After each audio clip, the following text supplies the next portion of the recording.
Ce journal vous est offert par CET Congo, Société d'ingénierie civile.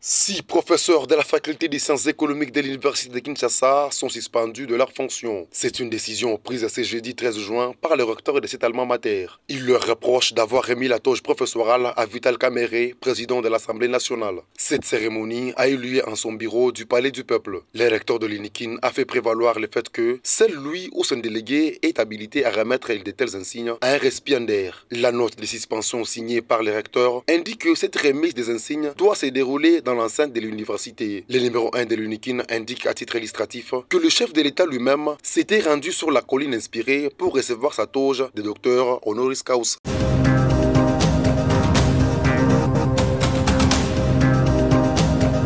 En 10 ans, 70 enfants ont été sortis des sites miniers dans les provinces du Lualaba et du Haut-Katanga. C'est grâce au Fonds des Nations Unies pour l'enfance. Parmi eux, il y a des garçons et des filles qui ont été victimes de viols. Grand Liti l'a dit ce 14 juin. C'était dans le cadre de la DRC Mining Week qui se tient à Polman Hôtel Karavia de Lubumbashi.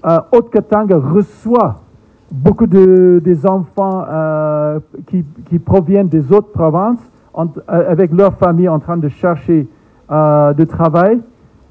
Et donc, nous voyons qu'il y a surtout à Haut-Katanga, ce qui nous préoccupe, et là-bas, c'est la question de l'accès à une éducation. Puisque ces familles arrivent ici, en cherchant du travail, ils s'installent en gros là où il y a des carrières minières, c'est artisanaux parce qu'il n'y a pas de permis, mais c'est aussi des lieux où il n'y a pas de services publics, il n'y a pas des écoles, il n'y a pas de centres de santé dans ces zones. Donc les enfants se trouvent vraiment dans une situation, rien que par rapport aux questions d'accès aux services de base, ils n'en ont pas. Ramato Touré, chef de protection de l'enfant à l'UNICEF RDC, le but de son institution est de s'assurer que des enfants ne soient pas utilisés dans des zones dangereuses, ce qui est le cas des mines artisanales. Et notamment le secteur minier est une opportunité. Le dilemme et la question est de s'assurer que les enfants ne soient pas utilisés ou ne travaillent pas dans des conditions dangereuses, notamment dans les mines artisanales. Et pour ce faire, il faut que nous travaillions tous ensemble, nous les acteurs de protection de l'enfant, les entreprises minières et aussi donc le gouvernement pour pouvoir résoudre cette question et pour pouvoir appuyer les communautés qui se trouvent autour des sites miniers pour que ces communautés aient les services sociaux de base qui permettraient aux enfants de ne pas aller dans les mines. Quelques enfants sortis des mines sont désormais formés à différents métiers.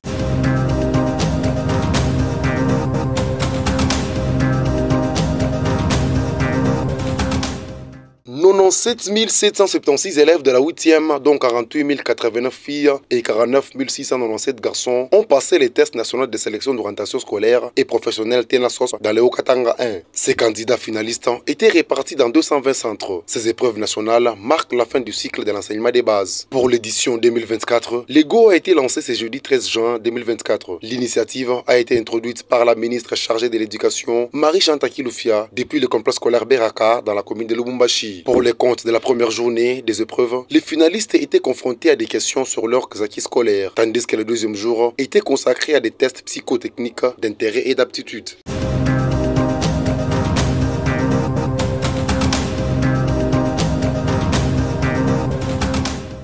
Le test national de sélection d'orientation scolaire et professionnelle, TENASOSP en sigle, a été lancé ce jeudi 13 juin dans la province du Kasaï oriental, au complexe scolaire de la Révolution, par les gouverneurs intérimaires du Kasaï oriental, Ananias Moussadi Kankonde. Il concerne les élèves de la 8e, Innocent Luciens, ICOM, inspecteur principal provincial, IPP en sigle, a fait savoir que pour cette édition, on a noté une diminution de l'ordre de 4,29%, soit 1399 candidats en termes d'écart. Cette diminution du taux de participation en 2024 s'explique aussi par la situation socio-économique difficile de certains parents. La province éducationnelle du Kasaï oriental 1, notre province, a enregistré Dans l'ensemble, 31 160 candidats, dont 13 292 filles, réparties dans 77 centres à travers les 8 sous-divisions que compte notre province. Comparativement à l'édition 2023, avec 32 559, dont 13 640 filles pour 81 centres organisés, on note une diminution des effectifs de l'ordre de 4,29%, soit 1399 candidats en termes d'écart. Il a ajouté que la diminution n'est pas seulement constatée au niveau de l'éducation de base, 7e et 8e, mais aussi à l'école primaire où la gratuité de l'enseignement a été décrétée depuis 2019. Cet faible taux d'inscrits en 2024 s'explique, entre autres, par des raisons socio-économiques. En effet, la précarité des conditions de vie de certains parents et le manque d'intérêt pour les études chez certains élèves peuvent justifier la déperdition scolaire dans notre province. Pour Symphorien Capita, directeur de l'SPT, a démontré que cette épreuve est importante parce qu'elle permet aux psychotechniciens d'orienter chaque enfant selon ses capacités. L'événement de ce jour marque le couronnement des efforts des enseignants, chefs d'établissement, parents, gestionnaires de l'EPST Kasaï Oriental 1 dans l'encadrement de ces jeunes finalistes du second cycle de l'éducation de base. Ananias Moussadi Kankonde, gouverneur par intérim du Kasaï Oriental, a demandé aux candidats de ne pas avoir peur. Encourager personnellement ces élèves qui sont arrivés aujourd'hui à la fin de ce cycle, lequel cycle est consacré par les évaluations certificatives des 2 jours.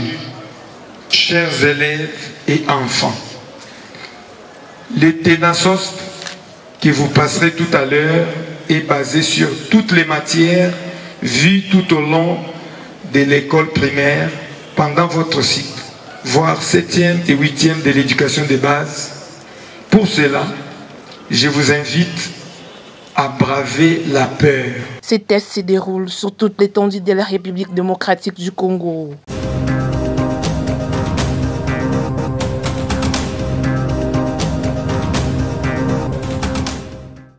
Le quartier Joseph Kabila a été créé pour être un modèle d'agglomération urbanisée dans la ville de Lubumbashi. Malheureusement, plusieurs services publics manquent. C'est le cas d'un marché moderne. Il y a 6 ans, un habitant a pris l'initiative de pallier à cette insuffisance. C'est dans une parcelle que C. Moïse Tabernacle a créé ses centres de négoce. Il en est aujourd'hui l'administrateur adjoint. Il souhaite que les autorités interviennent pour en faire un marché moderne. Mais de toute façon, avant même cela, l'État congolais a déjà commencé les procédures pour trouver des parcelles dans ces contrées qui peuvent aider afin d'ériger un marché qui sera vraiment à l'État. Ce marché, dénommé Mukontu, se trouve à l'arrêt Tabernacle. Aujourd'hui, il est débordé jusqu'à la ligne haute tension, ce qui est un danger pour les commerçants et leurs clients.